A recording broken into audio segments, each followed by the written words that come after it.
Welcome to our 2022 Wildwood 178 BHSKX. We'll start right in the back bumper here. If you just reach in, pull that plug out of there. Inside of the back bumper, you're going to find your sewer hose. Just take note of those two ears in the adapter here. So I'll be hooking it up to your sewer system. And then the hose itself, once fully extended, is about 20 feet long. Once you're done with it, you're just storing it back in the bumper here just to help keep any sort of stench out of the unit. And then that cap just kind of presses back into place. In this corner, as well as in each corner of the unit, you're going to find these stabilizer jacks here. So what they're going to do is just run down, contact the ground, give them another turn or so just to firm them up, and they'll just get rid of any sort of bounce or sway that you see you got in the unit right now, just to keep things firm while you're out camping. Up from there, you got a low point drain, so basically just the white cap will just kind of unthread from there, allows the water system to drain itself out. Purpose of that would be if you're leaving the unit for a while, don't want your water going stale or stagnant, you can just drain it out before you leave. Or if you're getting ready to winterize the unit, you can just get all that water out before pumping antifreeze through. Straight up from there, you're going to find the cable and satellite inlet. It's just a coax cable plug into there, fires up at your TV location. A step forward and we get your power inlet, so you're just going to pop that open. In the bottom corner, you're going to find that little notch. Lines up with this notch here. Press that in, give it a little eighth turn, that'll lock it into place. Then you get the threaded collar there to really lock it down. Following the cord back, you're going to find a standard 30 amp end there. Most campsites are going to have that. You can just plug straight on in and you're good to go. We'd also provide you with a 15 amp adapter, so if you're looking to plug in at home to charge your batteries or run your fridge, you've got the power to do so. Up from there, we got your sewer system. So that cap there, you're just gonna kind of press on it and then you can pull it out of there. See, it's got the same two ears that your sewer hose had, so you'll just attach that the same way. On the left, you get a gray valve, on the right, you get a black. So that black valve is controlling your black tank. Black tank's gonna be filled from your toilets. It's of course gonna be our dirtiest water, so we'll be dumping that first. Once that's done, you can then come to the gray. Gray tank's going to be filled from your sinks as well as your showers, or typically cleaner water. We'll dump that last to help keep that hose as clean as possible. City water connection right below your power inlet. So basically just your water hose is going to plug into there, turn on the water. That'll pressurize the lines throughout the unit. Black tank flush up here. So you may notice over time after having gone and dumped your black tank, your monitor panel is still reading 1/3 or 2/3, whatever it may be. Typically it's just some debris hanging inside of that tank causing that misread. So what you're going to do is just take your water hose and plug it into there, open up your black valve and turn on the water, and that'll just flush out that tank, getting rid of any sort of debris that could be causing that issue. Towards the front, we got your storage compartments here. So just the magnetic latch holds it open. Then inside of here you're going to find your water hose. Inside of that water hose is that park adapter I was telling you about. So your 30 amp cord into there, 15 to a standard outlet. This jack right here is for running all of your stabilizers. So it's just a 3/4 inch end, fits right onto the end.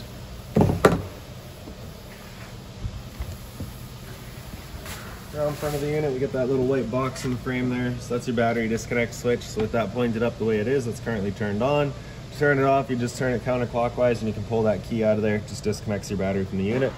Battery itself is housed inside of this box here, so as long as you're plugged into that short cord in the back or your 7-pin your tow vehicle, that battery is charging for you.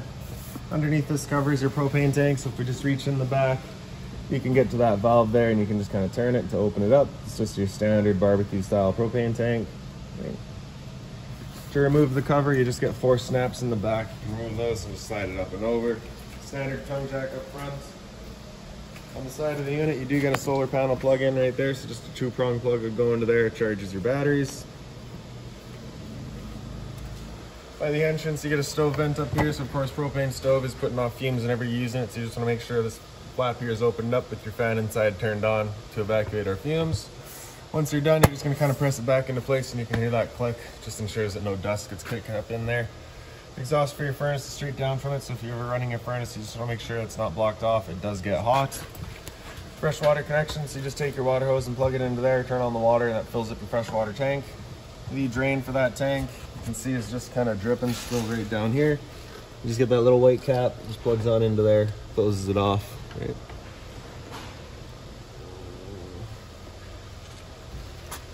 Hot water tank here, so your keyway, you're just going to line that up and you can pop it on open. All of your controls for turning it on are just inside of the unit. Before we ever turn it on though, we just want to hit that relief valve right there, make sure that bit of water comes out. That bit of water coming out of there is just letting you know this tank is full, it's safe to fire it up, and we're not going to burn anything out by doing so. Once we get inside and do fire it up, I'll go over a reset procedure, and the button that I'll refer to is right here. Once we're done, just closing it back up, lock it with the keyway. Step backward, you get a GFI protected outlet. Resets just inside the unit. Then back here, we get kind of an exterior kitchen. So you get a 120 volt fridge here, so as long as you're plugged in, this guy's going for you. Temp selector is just in the back corner there, so you can see how it's currently turned off. Then up on the wall there, you get USB outlets as well as power outlets. Then your exterior griddle, so that just slides on out, and you get this little red lock in the back there. Just ensures that while you have it out, you're not going to be accidentally closing it. Quick connect collar there, you're just going to pull that black collar back and you can undo it. And then right in the back of the griddle here, we have your inlet for it. So you're just going to pull that collar back, press it into place. There we go. Underneath the unit, you've got your dust cap here, so we're just going to pull that out, and then that brass collar pushes back, attach your hose.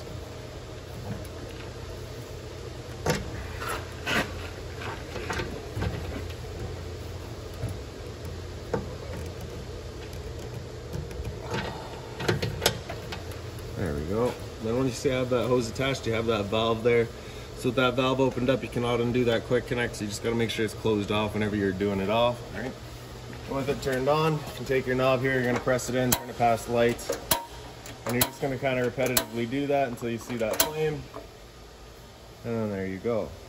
Once we're done, just press it in, turn it up to off, turn off the valve at the trailer, undo that quick connect and pull it out of there. And then for storage, I just like connecting the hose to itself, just ensures that nothing's getting in there. Undo our lock, slide it back away.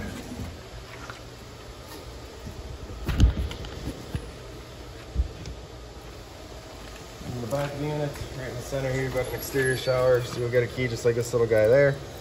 You can open it on up. You get the standard head with the 3-foot hose, hot and cold water, so if the dog's out getting muddy, you can spray him off before he gets inside. And just lock it back down with that key.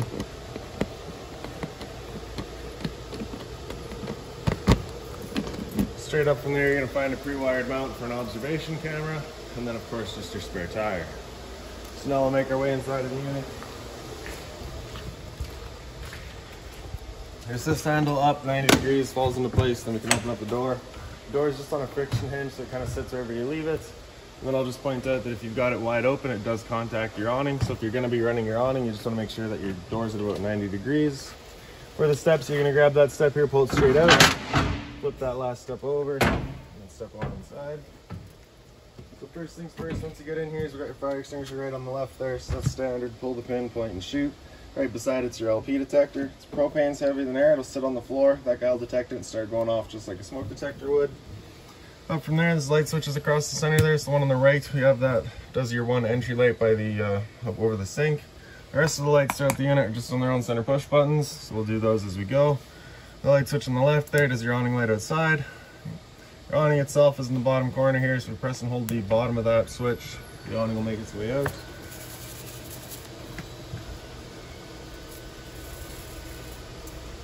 Once that awning's fully extended, we're going to see a little black flap come down as well as the black the metal tube. Once you see that, you're going to want to stop. If you're to continue extending, you can actually wind itself up backwards, in which case the fabric will be underneath the tube, allowing it to then hold water, accelerating the growth of mold and mildew. So there's our flap, and there's a tube. We'll stop right there. Now if it were to start raining, it's of course going to hold some water anyways, so what you can do is grab either arm, front or rear, and you're just going to pull down on it. And you can see how it changes the pitch of the awning out at the head, allowing water to then run off.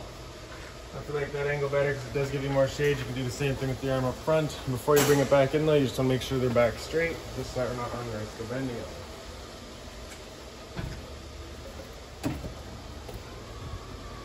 Again, watching that your door is only at 90 degrees, we can start bringing that awning back in. Again, just watching to make sure that your fabric is over top of the tube. And another thing to keep in mind with your awning is once you get up to about 15-20 kilometers an hour wind, it is catching all that wind. So again, you just want to bring it back in just so you don't run the risk of bending your arms.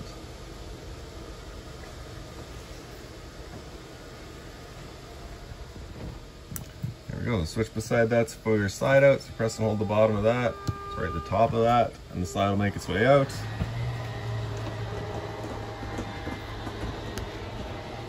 So once that slide's fully extended, we're going to hear the two motors just kind of whine a little bit, and then we'll turn off automatically.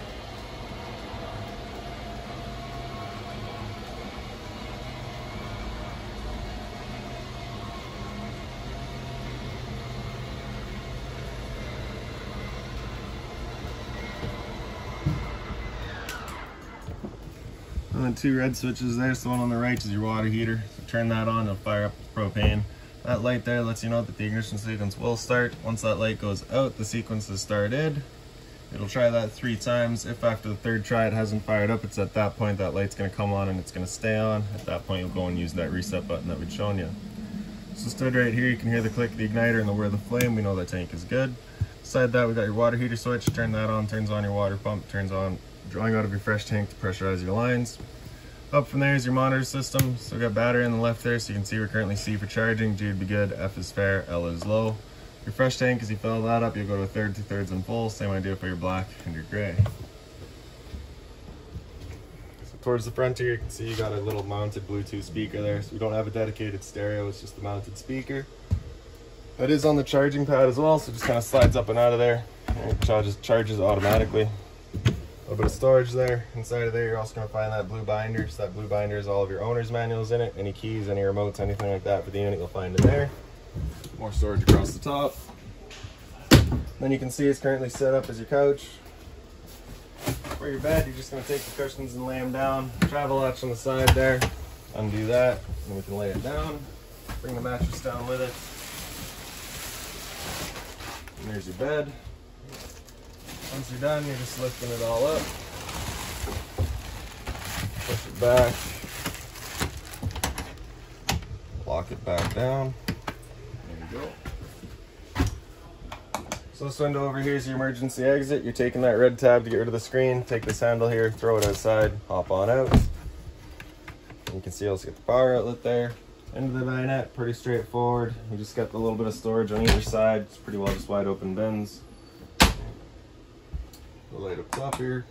If you're to take the table and just kind of wiggle it up, you can get it out of the legs. Do the same thing with the legs to get them out of their bases as well. And then the table or the dinette will then just sit on kind of the 2 ledges there. You'll take the 2 back cushions to fill in the dinette and create a bedding area. And then in the kitchen here, you get your microwave at the top. It's pretty standard, just like home. Range vent below that, so you get your light as well as your fan. So that's that fan that you want turned on with that flap outside opened up, evacuating our fumes. The bifold cover just flips on back. Then we're going to turn on the knob, turn it over to high, and you see she just fires up automatically. The reason I say to turn on the knob first is because that's what activates your igniter, right? So you just want to make sure that power's on first. Down below that's a little bit of storage. Then below that again is just your furnace there. So that's the outlet for your furnace. Once we have it fired up, you can actually see in the bottom left corner the flame once it gets going. I'll show you that once we have it lit up. Some storage down below your sink. If you're looking to winterize the unit yourself once it comes time, this panel right here just does a screw on the right side there. Just pull that out and you can get that panel out of the way and you get access to your hot water tank.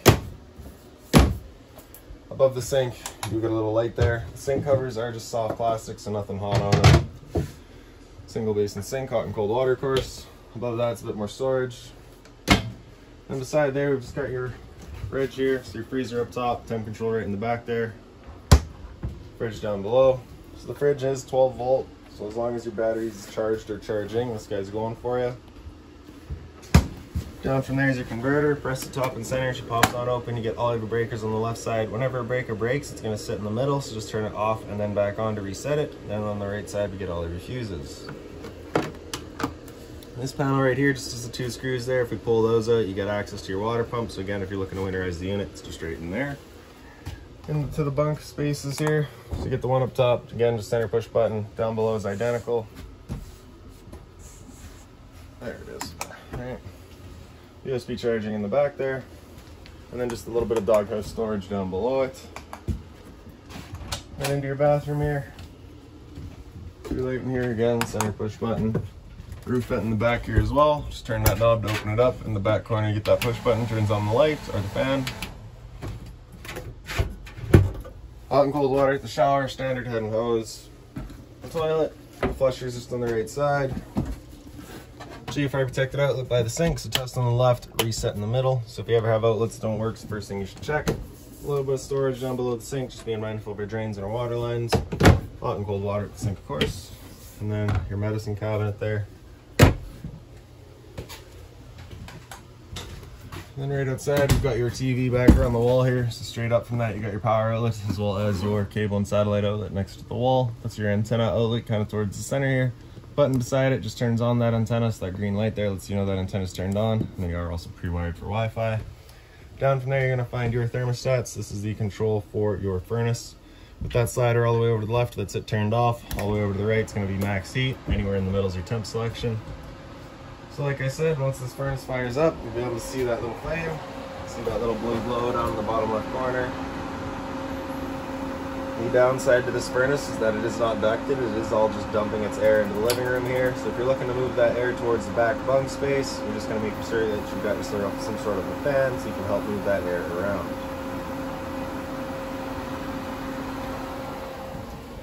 So once you're done, just slide that all the way over to the left and click. That's it turned off. And you just get the USB outlet there. And then above our heads is your air conditioner. So you get all of your controls in the front here. So you get low fan and low fan again. And then high fan, so that's of course just moving air, there's no cooling involved in that. After high fan, it comes into low cool, so that's where the low fan will come on and the compressor will kick in as well to give you cooling. Then you get your high cool, so it's of course just your high fan with the cooling. This knob in the back here, you'll see it is kind of your temp selection, so typically you're just going to be leaving that in max cool. There is the option there for heat. We do not have a heat pump installed in this thing, we've got a dedicated furnace, so typically you're just going to leave that in max cool. And then lastly is your fire alarm. So test that. And there you go. Well, that's about it for this little guy. If you've got any other questions on this unit, please feel free to give us a call, 204-237-7272.